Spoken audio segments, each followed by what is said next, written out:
Hey, welcome back to A Reason for Hope Candid. It's me, Jack. Here's Alanis, and we have Tim Glemkowski here, the CEO of the National Eucharistic Revival Congress pilgrimage going on right now in the United States.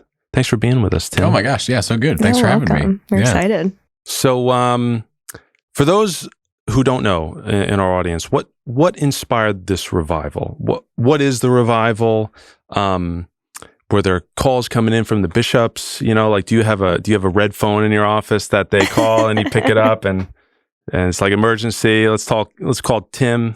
You know, give us a little bit of background about the revival. Yeah, usually they just have my cell phone number, right? Yeah. Which is even more dangerous. But so originally it was Bishop Barron was in charge of the Committee on Evangelization at the U.S.CCB. So the bishops, you know, sort of their organizing body, the U.S. Conference of Catholic Bishops, has all these committees that have sort of different charters and functions. You know, so it might be religious liberty or pro-life. And the one on evangelization was being led by Bishop Barron in 2019 when this Pew Research study came out that showed like only 30% of Catholics could correctly identify the church's teaching on the real presence of Jesus in the Eucharist. Now, so that was all Catholics, right? Like anybody you pick up the phone, it's like, yeah, I'm Catholic, you know, versus like, yeah, I'm Catholic. So 30% couldn't identify the teaching. Or could. So 70% could right, not. Okay, yeah. Okay. So 30%. I always hear believe. the 70%. Yeah. Gotcha. And they It's a more optimistic approach. Right. 30%, they do. Hey, we're doing great. Yeah. And you know, there's different studies have shown different things, but I think either way, any of us could say, even just from our experience of normal parishes on a Sunday, that like it doesn't seem like everyone there really has like a living relationship with Jesus in the Eucharist. Yeah. Even Mother Teresa said to her sisters when she was, doing it, she said, I worry that some of you still have not really met Jesus in your heart, you know? And so really what this has become over time is this 3-year initiative to help all Catholics. That number should be 100%, right? Like 100%. It should be synonymous with being Catholic. He's like, well, why are you Catholic? Because I have a relationship with Jesus in the Eucharist. I've given him my entire life. Yep. That's not the case for a variety of reasons. And so it's kind of the largest evangelization initiative ever attempted by the U.S. Church together in college, really focused on the one thing that should be able to unite all of us, which is the Eucharist. The Eucharist. Yeah. I once heard that Mother Teresa had her sisters doing 2 holy hours a day. They did 2 holy hours a day. You'd be shocked actually seeing their daily schedule, because this is the great missionary saint, right? But she proves how important the interior life is for mission. Like, and that's a connection we want to draw, is the connection between the missionary conversion of the church, or being called to the work of evangelization that you all do, and the life of, you know, deep holiness rooted in the Eucharist. But yeah, they prayed a ton, and they had leisure time, and they, you know, did ministry about 8 hours a day. But it's not the difference of Catholic charity is that it's born out of a deep love of God. Right. It's suffused with a life of prayer. And that's what makes it effective and fruitful and different and sustainable, you know, in a time when so many people are getting burned out in different ways. I really think the Eucharist has the source of our hope. I totally couldn't agree more. I've been listening to Fulton Sheen because we met a guy, Dr. Peter Howard, with the Fulton Sheen Institute last week at our Behold event in Ansonia, Connecticut. And Behold, as I think Mario has probably shared with you, is our contribution to the revival. It's a 3-night event where the first night is healing, the second night is awe, and the third night is communion. And there's music from our music team, and there's talks. So Peter Howard was talking at this last one, and it was great to meet him, because I had a reversion back in 2019. And it was right before they were going to beatify Sheen. But anyway, we won't get into that. So he was a big part of my reversion. I kind of stopped listening to him for the past several years. So I've had this sort of this revival of Sheen. And that's the next one, is the Sheen revival. It's 3-year, 100%. I really, like Peter was saying, he's not America's only saint, but especially for this time, like he's such a pivotal figure. And anyway, so he's got this one retreat that is recorded, and he talks about the daily holy hour. And you were talking about evangelization and how important the Eucharist is in that. And so Sheen was saying that the first thing the Eucharist does, the first thing holy hours do, is that it trains your eyes to see beyond, to see beyond the accident of bread sitting in front of us, to the actual body, blood, soul, and divinity of Jesus. And so when we go out into the world, we don't just bring ourselves, but we're trained by Christ through adoration to bring the vision of Christ in the world. Yeah. So I thought, I'm just reflecting on that. And that's something I as I'm driving up and down from work, I've been listening to that.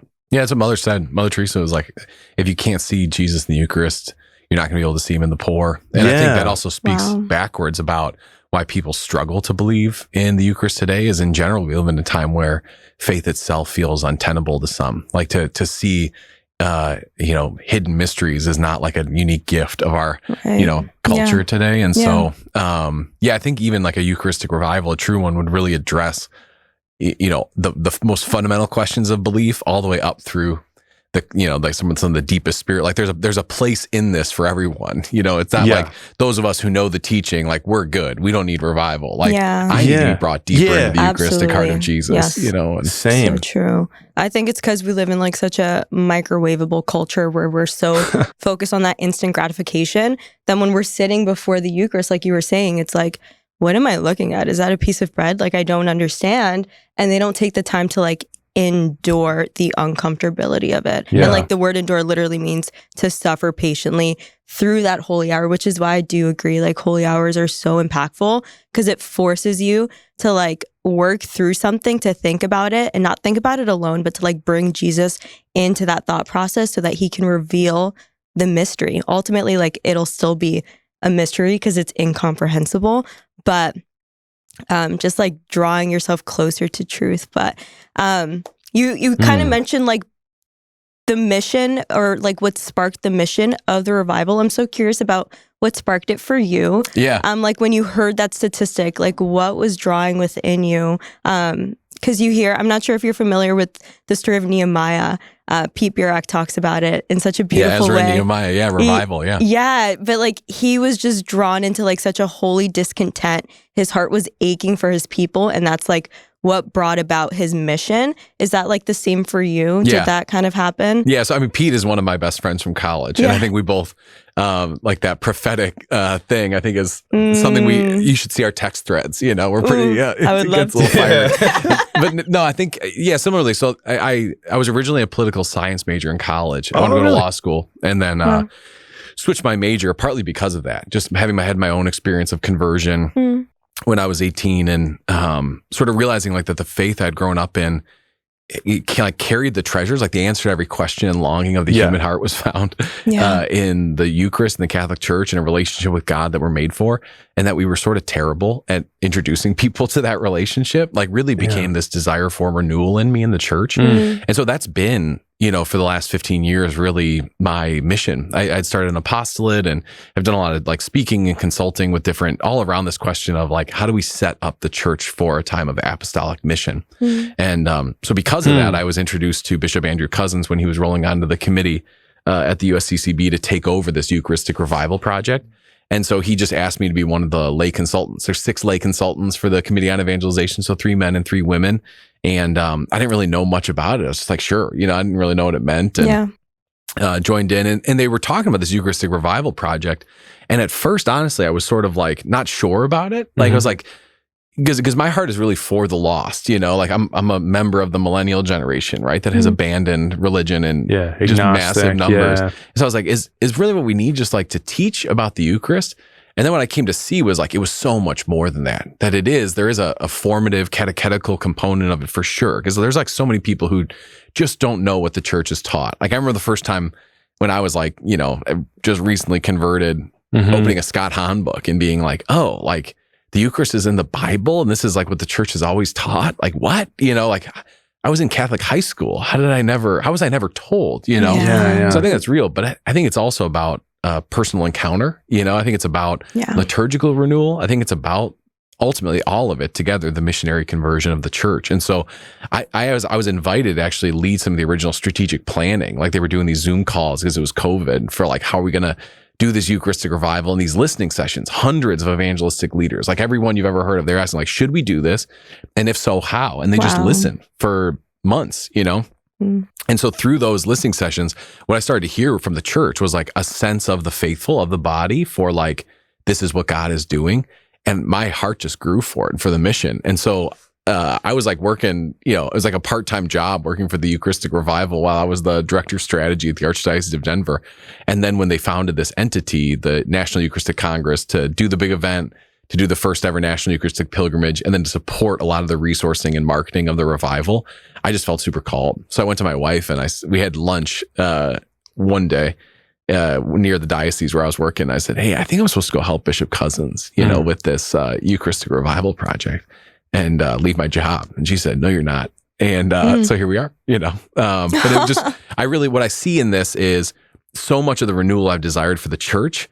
It's like we've been fishing all night and God is showing us where to throw our nets. Like this to me is feeling like one of the first things I've seen in a really long time that feels just so authentically sort of like spirit led in the church, where like God is saying, this is what I'm doing. Like, you don't have to guess. Like, this is my desire for the church right now, is come closer to my heart, come closer to me in the Eucharist. And so to me, that's always how I've tried to live mission, is like, I don't want to just take my plans to God and be like, can you bless these?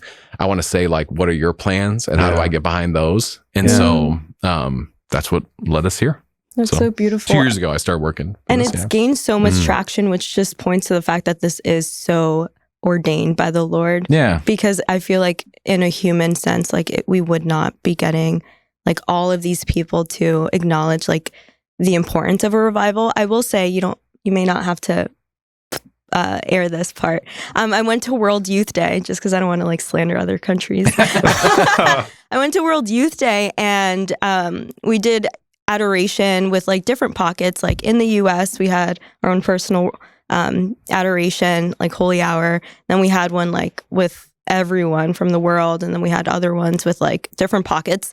It was just so incredibly different going to the one where we were surrounded by like Americans, because I think, I'm not sure why, I would assume it's because of the Eucharistic Revival.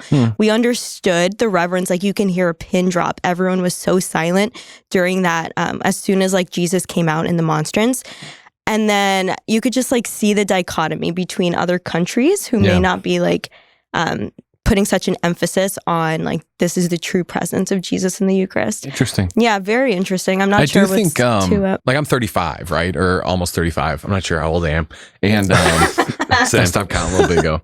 But I think for our generations, right, like millennials, Gen Z, the ones who have retained faith, if you ask most of us, it was because of like a deep conviction about, like we went to a C conference or a Steubenville Youth conference, or like we read a book or something, but like there was a conscious decision made to like be more Catholic or to actually take faith seriously, often surrounding like a relationship with Jesus in the Eucharist. An encounter that happened. Exactly. And so I think, I wonder if there's some of that is present there for sure. I mean, we've heard from countries all around the world. People email me all the time from I get emails from the Vatican and from Australia and different places where people are paying attention. Pope Francis in his World Mission Sunday address just a couple weeks ago said like, I applaud some of the countries who are out there, he didn't name, but like who are leading these initiatives that are related to a renewed devotion to Jesus in the Eucharist.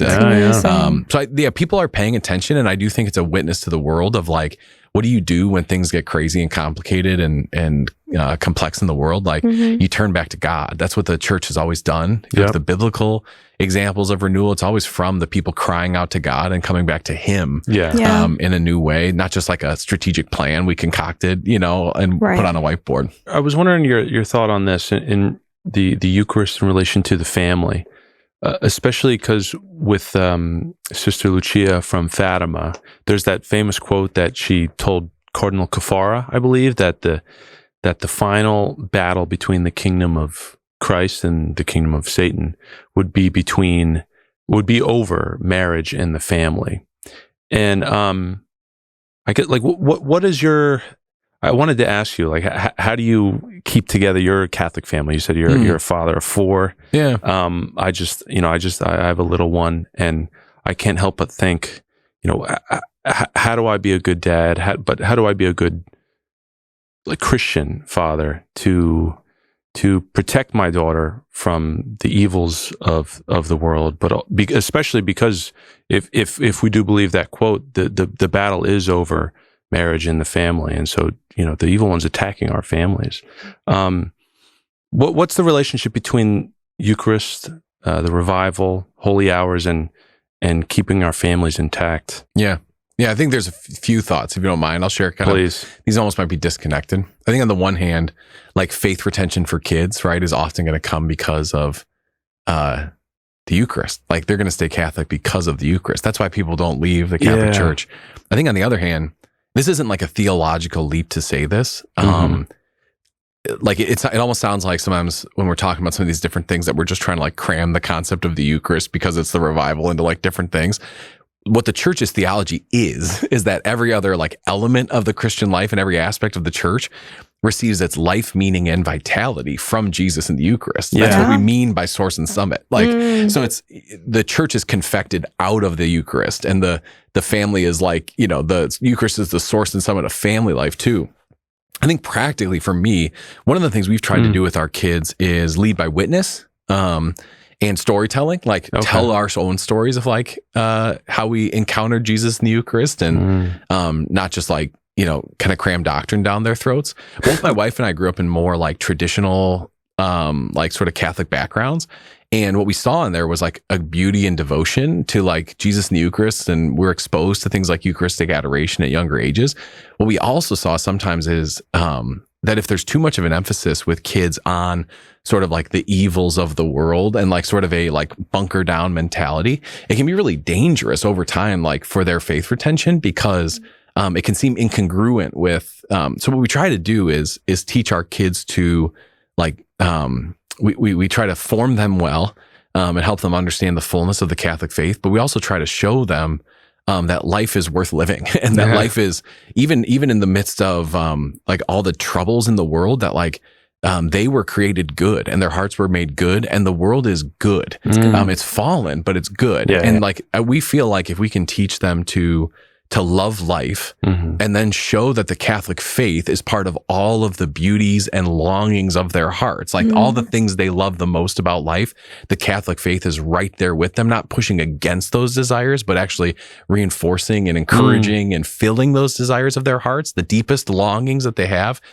Then they're not going to have this like sort of faith implosion, God willing. Everyone still has free will, right? You can't like force anyone to believe anything, but we feel like we're playing a long game in terms of like, how do you keep them in the faith and help them become saints? Yeah. I, this past Sunday, my pastor, there was faith formation after Mass, and he had all of the children that were present at that Mass, and there were a bunch come forward, and there was just like a mini holy hour. It wasn't an hour, but a mini adoration segment that he did after Mass, and it was so beautiful. Like the altar was surrounded by these kids, and parents bringing their little ones up that might not be able to walk yet, and just seeing the curiosity, but also the faith of children. Like the Lord says that we can't enter the kingdom of heaven unless we become like children. And it's so powerful to reflect on that. I mean, even like last night, I remember seeing we were kind of pretty much right on the side of the altar while playing. I play bass in the band, so at our Behold event last night, and so there was a young one coming up, and I saw, like, I had a great perspective, and so Father Luke from the Franciscan Friars of the Renewal was holding the monstrance right in front of the kid, and this beautiful little girl, she just like had this look of joy on her face. Wow! And it's like you can't make that up, Yeah. And another thing I witnessed, it was so interesting, this encounter and interesting things, supernatural things, you might say, that happen in the presence of the Eucharist. Not supernatural is like, oh, like my bone was healed. Not saying that can't happen, but there was someone helping us out last night who was just kind of training on the tech team, and he said he didn't really identify with a religion. So like, I might be leaning more Buddhist, perhaps. But then at the end of the night, so everybody comes up to be in front of the monstrance as Father Luke carries the monstrance around. He came up. And it's like, what caused him to do that? Yeah. you know? Mm-hmm. Yeah, there's a priest I know that says the Eucharist is a battering ram into people's lives. I think that's true. Like, I think for our kids, I think for, Catholic ministry attempts, like, it seems overly simplistic to just like expose Jesus in the Eucharist and invite people to encounter him, but it just seems to work. Like, there's something about the beauty of that. So, yeah. You hear it all the time, even before people understand that it's like his true body, blood, soul, and divinity. Like, their body has this reaction. Like, they're like, why am I crying? Like, I don't understand why I'm crying, but it's just there's something like that's so beyond us because it's heavenly and it's Jesus. But yeah, I've just heard so many personal testimonies of their coming to Jesus story where they walk into a church and they're like, I don't know why I feel this way, but this feels so right. Yeah. This feels like it's so completely bigger than me. And like, that's the power of the Eucharist. Yeah, that's right. That's the power to So inviting people to that encounter, Yeah. more people to that encounter, and all the aspects of it. So we talk about the 4 pillars of the Eucharistic Revivals. There's opportunities for personal encounter, to reinvigorate worship, because I think that is like critically important today, is to like really think about the way we celebrate the liturgy and like, does it express the beauty and the mystery of what's happening there? So that was even one of the commitments our family made during this Eucharistic Revival, is really just seeking out some of those opportunities of real like beauty and reverence in the liturgy. And it's been really fruitful with our kids in a weird way that I didn't expect. How so? What do you mean seeking out? Like just really looking for like Sunday Mass experiences to attend with them that are I don't know how else to say it except like really speaking the mystery of what's happening on the altar. Like just really have a real sense of like reverence and devotion in the music and in how it's like celebrated with them. There's we were just out in Denver for the Diocesan Fiscal Management Conference, and we went to the Basilica Cathedral. Yeah, the cathedral. Father Sam. You go there? No. We're probably 25 minutes from that. Okay. Yeah. We go to a parish called Holy Name in Sheridan. So which is similarly beautiful. But yeah, Father Sam has a beautiful mass. We went to the Basilica to the High Mass, and the choir was just like outrageous. Yeah, was so good. The team? Yeah. Oh, wow. Yeah, the music team. Yeah. That's awesome. Yeah. No, we went. That's actually cool. The cathedral's often had like a cool young adult sort of community with it. It's just an interesting neighborhood as far as like getting to it and out of it and stuff. So it's we walked to it from the hotel. Yeah, it was cool. But it was a very the smell is very distinctly Denver. Yeah, right. yeah. Mile High City. Yeah. Oh, I see. Yeah. Distinct. Yeah.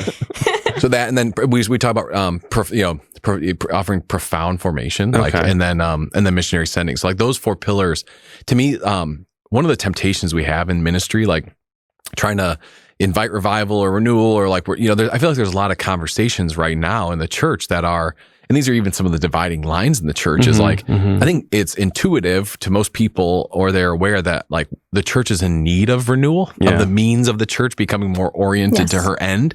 But then I think where people break down is almost like, well, what's going to do it? And I think what we can do is sometimes say, well, it's my thing or my perspective, like, and we can become kind of myopic in how we think about it. And the church's, the evangelistic sort of wisdom is always much more symphonic. Like it's always sort of the breadth of the church's activities. And it's very rarely like this kind of silver bullet type approach. I think what people do is they take their own experience and extrapolate that across all people. Of course. So we've been trying to kind of communicate a similarly broad invitation to liturgy. Like, what does it look like to do the Eucharistic revival in parishes? Well, it kind of looks like all of this. And so you as a local leader need to actually say, all right, Lord, like, where are you calling us? If the mission is to sort of invite people into a deeper relationship and love and relate with Jesus in the Eucharist, like how are we going to do that here?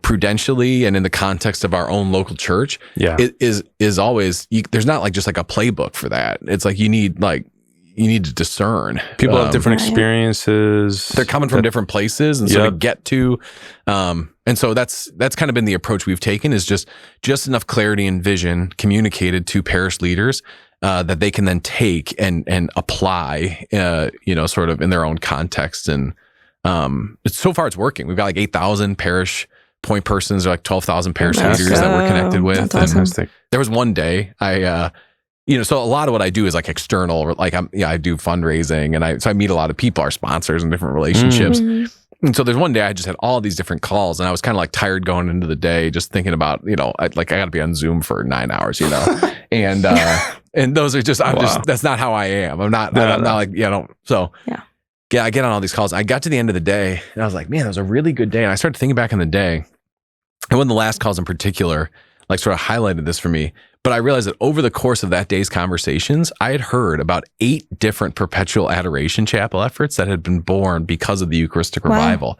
And so sometimes people say like, well, I don't see anything in my parish and it's happening. It's like, I wish I could share with my perspective in terms of like, there's a lot of good stuff happening. And it's typically like, under the surface, which is kind of how it should be. If it's going to be a grassroots renewal, it's not just about a marketing campaign that sort of like makes a lot of buzz. It's about like deep renewal. Yeah. No. And like you said, it's you asked what's going to do it. The Eucharist is going to do it.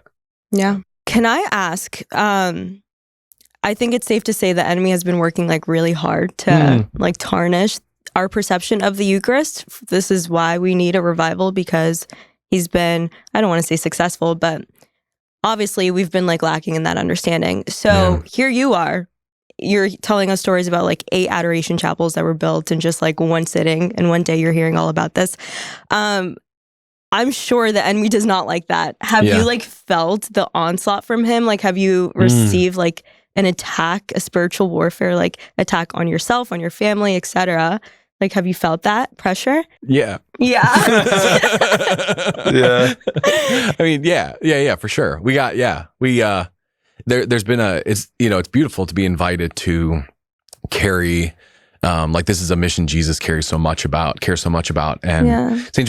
Teresa of Avila said to Jesus one time, right? Like, Lord, if this is how you treat your friends, it's no wonder you have so few. And so I think there's a great privilege to be able to carry the cross of this mission with Jesus. Like, if this is something he's trying to do for the church, and I've carried it pretty imperfectly throughout, but like, there's no doubt that our family has, I won't go into a bunch of stories, but has had some pretty, like a lot of pressure and weight and challenge put against us because of this mission over the last couple of years. So I'll share just enough that people will pray for us would be my, of course. Some pretty wild stuff for sure. Yeah. I can imagine. I mean, we've like very minutely, but like whenever we do concerts, it's just very conveniently inconvenient that our equipment just doesn't work, or like little things like that. Like but I can't imagine. A road case falls on our true. drummer's foot. Yeah, just little things like that where we're like, we clearly are on the right track. Yeah, so that's right. It's like a compliment.